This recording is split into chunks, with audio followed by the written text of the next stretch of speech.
Hello, everybody. It is so great to be back with you again. So I'm Professor Steve Rehse, and today we're going to be talking about a very interesting topic. I've decided to talk about exploring Mars from Earth, the saga of the Mars rover. We want to talk about how it is that we know so much about Mars when we're so far away from it. So as always, I want to begin a presentation by acknowledging the land that the University of Windsor sits on. Of course, I am a professor of physics at the University of Windsor, and the University of Windsor actually sits on the traditional territory of the Three Fires Confederacy of the First Nations, which includes the Ojibwa, the Ottawa, and the Potawatomi. We respect the longstanding relationship with the First Nations people in this place in the 100-mile Windsor-Essex Peninsula and the Straits, Le Detroit of Detroit. And I'd like to thank all of you for joining me today.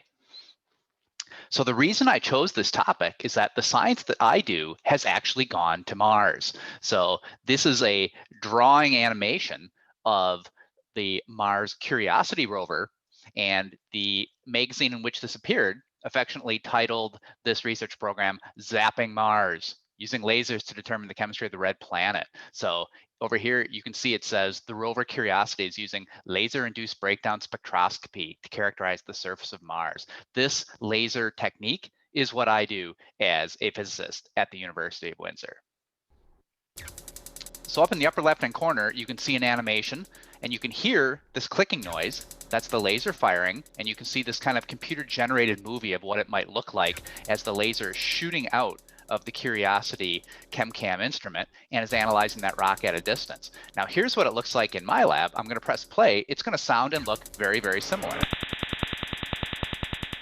All right, so it's the exact same thing going on. Here we've got Curiosity sampling rocks. This is my lab, the laser sampling a jet of water. And it's that bright flash of light that we can analyze.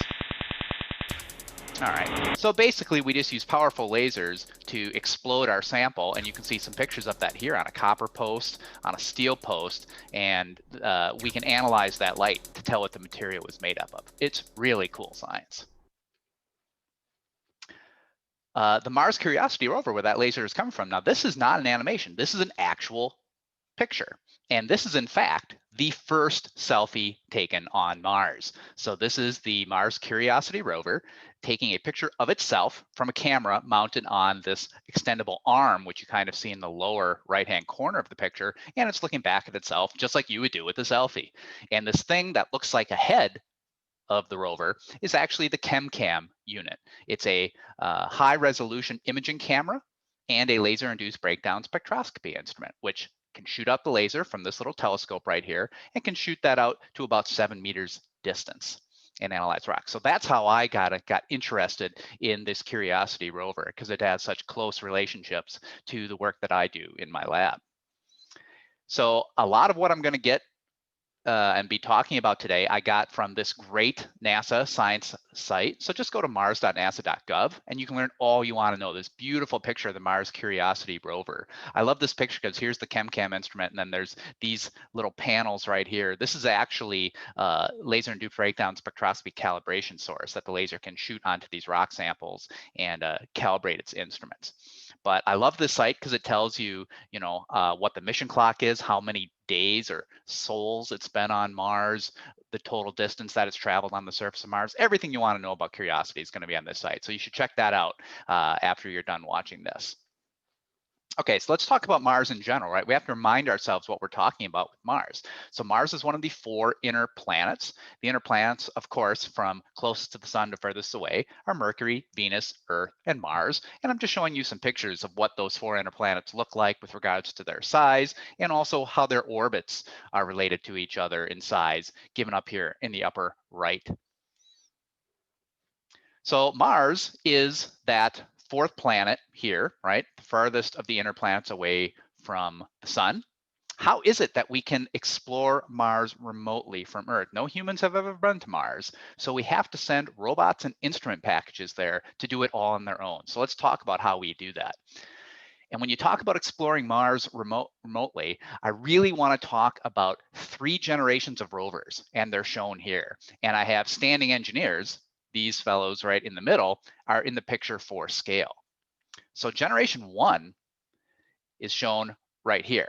So this is the flight spare, it's the backup copy of the first Mars rover, Sojourner. So this landed on Mars in 1997, and this is part of what we call the Mars Pathfinder project. And you can see it's a small, this is our first attempt to be on Mars, so it's not as big or as grandiose as the other ones. It was just trying to test the technology for landing on Mars and its ability to move around autonomously. Generation 2 is much more ambitious. Look at the change of size of these instruments. So there were 2 Generation 2 rovers, the test rover for Spirit and Opportunity. Right, so Spirit and Opportunity, the twin rovers, landed in 2004 as part of a larger project we called the Mars Exploration Rover Project. And then moving ahead to Generation 3, this is the test rover. Again, it's the mock-up on Earth of the actual one that's on Mars. This is the test rover for Curiosity.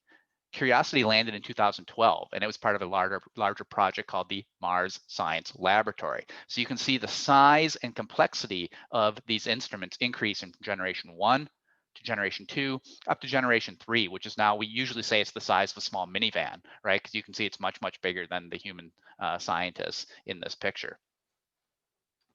Fortunately for you all, we are now in a very exciting new generation, the 4th generation of Mars exploration. This is going on right now, and we are heading out to Mars. So this is the Perseverance rover and the Ingenuity autonomous helicopter, going to be the first helicopter to fly on Mars. This is obviously an artist's conception of those 2 instruments, which are real and are on their way to Mars right now in this 4th generation. Very exciting time for Mars exploration. What I find super, super cool about Perseverance, and this is something all of you should be inspired by, for real. Here's a March 5th, 2020 story on how Perseverance got its name. This young man, 7th grader, Alexander Mather from Lake Braddock Secondary School in Burke, Virginia, he submitted the winning entry in NASA's Name the Rover essay contest. And he made the case for naming the Mars 2020 rover Perseverance. All right. So in that contest, NASA received 28,000 essays, 150 words or less, from K-12 students from every US state and territory. And that could have been one of you. So never think that you shouldn't get involved. Of course you should get involved, right? Here's a 7th grader who literally got to name a multi-million-dollar instrument that's roaming around on Mars just because he had this great idea for a name and he wanted to be involved. I want you guys to be involved too. It can start at any age. Just start doing things, be active, get involved. This is going to lead to a lifetime career and fascination with these careers. So what we're looking at here is just a comparison. So there's not that big of a change between the Generation 3 Curiosity, which I'm showing here, and the 2020 Perseverance shown here. Obviously, the designs are very, very similar. The scales are very similar. We have added Ingenuity, this helicopter, in 2020 right here. What I'm showing down here at the bottom is a really cool video, and I hope you guys go to check it out, again, at mars.nasa.gov. So this is a video that I recorded as I was just scrolling through the different parts of Perseverance. So this is a completely user modifiable image. So all the clicking and blue things that you see down there, you're allowed to interact with this 3D model of Perseverance, and this is me rotating it. You can rotate that rover and look at it from any angle you want. Look at the bottom, look at the top, and anywhere where a blue thing highlights, you can click on that to get more information. How do they make the wheels? What instruments are on it? What is this head ChemCam, which we now call SuperCam instrument about? What are all these other different instruments? Look at it from whatever angle you want just to look at it, just get the kind of perfect view that you want. So it's really just fun to play with. All you need is a computer with a mouse, and you can grab this thing, roll around and look at it in 3D. Super cool. So again, when you're done watching this movie, maybe you want to go to the mars.nasa.gov site. It'll be pretty cool. So here's some key facts that you need to know about NASA's Mars 2020 rover. It was launched on July 30th of this year. So I'm speaking to you obviously in 2020. It's going to be landing not too long. Expected date, February 18th, 2021. So let's all tune in for that. The mission duration is supposed to be at least 1 Mars year, which is about 687 Earth days. So it's a pretty good lifetime. And it's in its cruise stage right now, meaning it's on its way to Mars. So the mission to Mars has to be timed. All right, you can't just randomly launch rovers out to Mars. The mission was timed when Earth and Mars are in good positions relative to each other for landing on Mars. So here's a map of the orbits, Earth at arrival, Earth at launch. And you can see when they launched, Earth and Mars were very close to each other. So the rover was going to get a boost out of Earth orbit, and it's going to catch up and rendezvous with Mars in its orbit right there. So it's only certain times in their orbits when you can do that. So you have to wait, and the time has to be just right to get something off of Earth and get it to rendezvous with Mars in its orbit. And this is because Earth and Mars orbit the sun at different speeds and certainly at different distances from the sun. So about once every 26 months, they're aligned in a way that's just right for allowing the most energy efficient trip out to Mars. So we're in one of those windows now, and we anticipate landing in 2021. So here's another cool site. When you go to the NASA site, this is a real-time update of where the rover is in its mission. So when I was taking this data, this is a recording that, because I didn't want to have to access it while I was talking to y'all. This is September 12th, 2020. This was me just looking, where is the Perseverance rover right now on its way to Mars. And you can look at all the different orbits of the planets, and there's a zoom in. This is what it actually looks like as it's flying through space. It'll show you where it is relative to the moon and the Earth, where it is relative to Mars, where it is relative to the sun, because of course everything about its trip and its travel is completely calculated by the scientists and engineers at NASA. So I have some questions for you now, some interactive bit. So you see these colored boxes over here, 1, 2, and 3. These are questions for you at home. So go ahead and answer at the chat, and let's see how you all do. My first question is how fast do you think the rover is right now? So question box number 1, speed relative to the sun. What is your guess? How fast do you think it's going? 100 miles an hour? 1,000 miles an hour? 10,000 miles an hour? What do you think? Fast or slow? Go ahead and put it down in the chat box right there. Okay, let's take a look and see what that is. 68,728 miles per hour. So people who said somewhere around 10,000 to 100,000 miles an hour, that would be the right answer. Okay, that's really fast. You've never seen anything going 68,000 miles per hour on Earth. I promise you that. So that is really high velocity. So it's moving at a very rapid rate. How far away from Earth do you think it is right now? So that's what question number 2 is. It says distance from Earth. And that's why I love this site. And of course, this is as of 30 July 2020, this data right here. So of course, right now, it's not exactly that amount, but it'll be close. So as of 30 July 2020, what do you think its distance from Earth was? 100 miles? 1,000 miles? 100,000 miles? Million miles? What do you think? Go ahead and put it in the chat box. Let's take a look. Okay. All right, cool. Well, let's take a look at what the actual distance is. 9.37 million miles on July 30th. So if anyone said about 10 million miles, that's about right. 10 million miles is a long way away. How much further does it have to go? Is it halfway through the trip? Does it have another 10 million to go? Is it really close? Like maybe now it's got 100,000 to go. What do you think? You can almost tell from the picture. If you look at this picture closely enough, you can see how far away it is from Earth and where it is relative to Mars as of 30 July. 34 million miles, right? So it was only about 1/4 of the way there, roughly 1/4 of the way there. So it's got another 34 million miles to go as of this date. So it's a long trip, all right? What does that work out to be? About 10 plus 34, about roughly 44 million miles total transit from Earth to Mars. That's why it takes so long, all right? Launched in July, and it's gonna show up in February. So that's not a short trip at all. Now, once it gets to Mars, that's when all the action starts. So rather than just describe this, I want to show you these videos. So if you just go to YouTube, you can see the whole video of how we landed on Mars with the NASA Spirit. I just cut out the most interesting bit, which is what happens when this rover, after traveling the 44 million miles, what happens when it actually gets to Mars? Because the most dramatic and intense time is when it goes from traveling at that great speed to being stationary on the surface of Mars. It's a very, very dangerous time. So you're going to be amazed at how they do it. If I asked all of you, how do you think we should land this thing on Mars? You would never come up with what the actual NASA scientists and engineers did. Let's go ahead and take a look at this video, and I'll give some voiceover on it. So here it is entering the atmosphere. It's got to slow down. Remember, it's going tens of thousands of miles per hour. It has to go down to 0. It's got to lose that velocity. Once it enters the atmosphere, it deploys a chute that's going to start grabbing the thin atmosphere and slow itself down. It jettisons that bottom heat resistant panel, and it's lowering Spirit on a tether, right? This tether is hanging underneath that lander. Okay, the parachute is slowing it down. It's controlled, and these huge inflatable balloons come out of it. Watch this. Retro rockets to slow it down even further. It's going to hover tens of meters off the surface, and then it actually releases it and lets it roll and bounce. It's bouncing well over 30 meters up into the air, which each of these bounces like a giant bouncy rubber ball.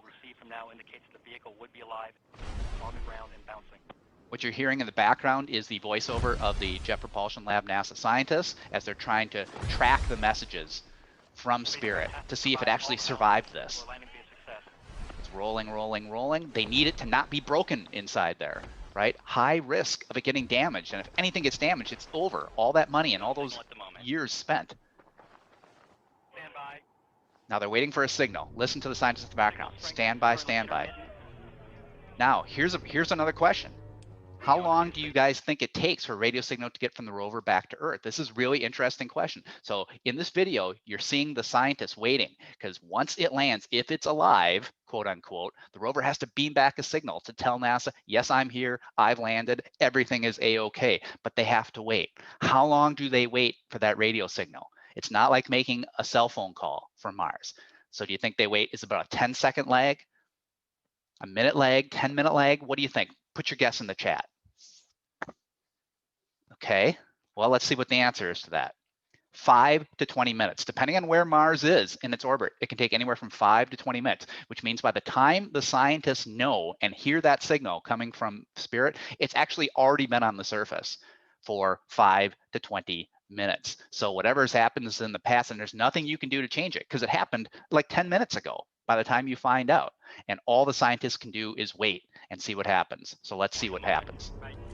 See the stress on their faces. This is the crucial moment. If it's broken, they're never going to hear from it again, ever. What do we see? We've got the signal.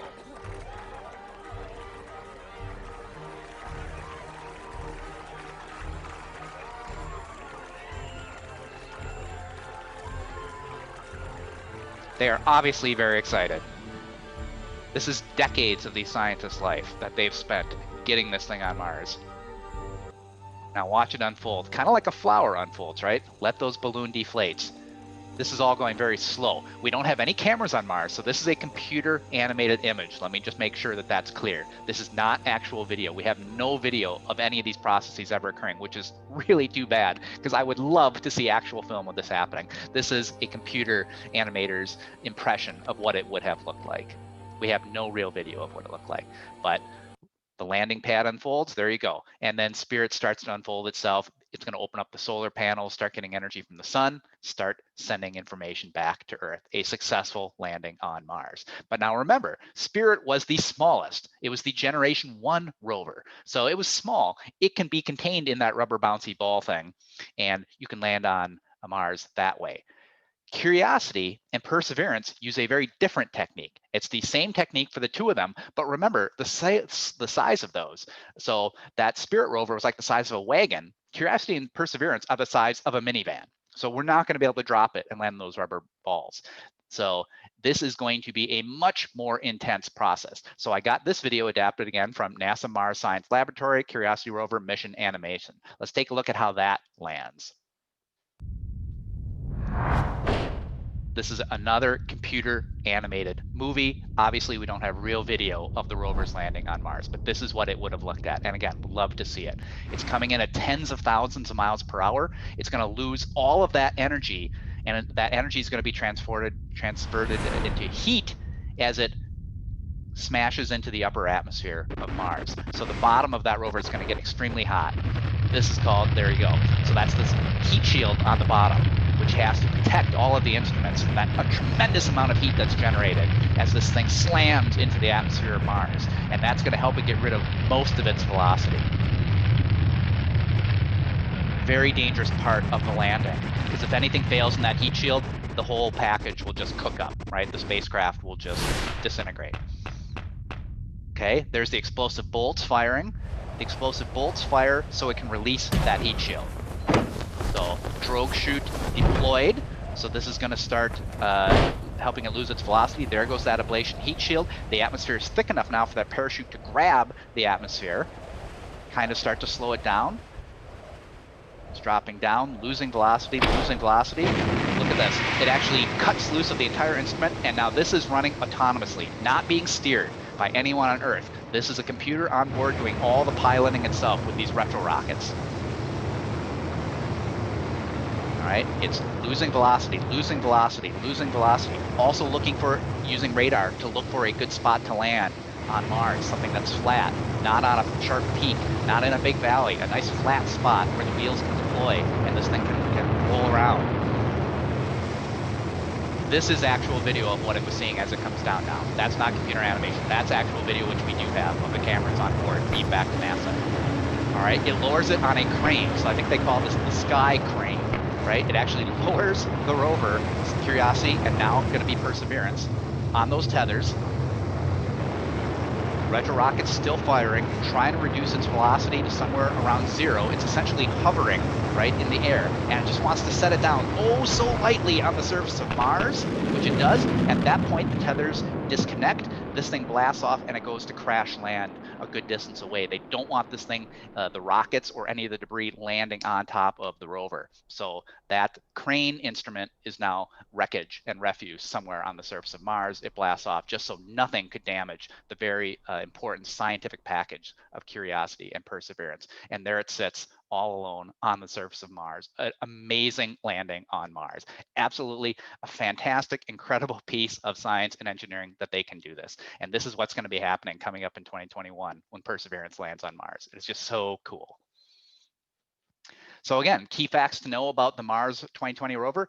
For us right now, learn about it at nasa.gov for sure. Read up as much about it as you can.